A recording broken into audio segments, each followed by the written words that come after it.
నిజమైన సంతృప్తి.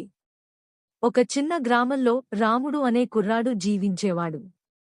అతను చాలా కష్టపడి పనిచేసేవాడు, కాని జీవితంలో ఏదో తక్కువగా ఉన్నట్టుగా అనిపించేది. అతనికి ఎప్పుడూ ఒకే ప్రశ్న ఉండేది: నిజమైన సంతృప్తి ఎలా పొందాలి? ఒకరోజు రాముడు తన చిన్ననాటి స్నేహితుడు కృష్ణుడిని కలుసుకున్నాడు. కృష్ణుడు పట్టణంలో ఉద్యోగం చేస్తూ జీవితం సంతోషంగా సాగుతోంది. రాముడు కృష్ణుడిని అడిగాడు: నువ్వు సంతోషంగా ఎలా ఉంటావు? కృష్ణుడు చిరునవ్వుతో చెప్పాడు: రామూ, జీవితం విలువ ఎక్కడుందో తెలుసుకోవాలి. నీకు ఏది కావాలో అనుకుంటున్నావో అది పొందడానికి కష్టపడుతూనే నీ దగ్గర ఉన్న వాటిని ప్రేమించాలి. రాముడు కాస్త ఆలోచించాడు.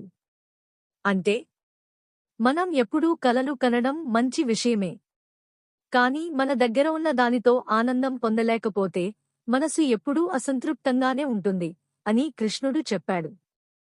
ఆ రోజునుంచి రాముడు తన జీవితాన్ని మరో కోణంలో చూడడం ప్రారంభించాడు.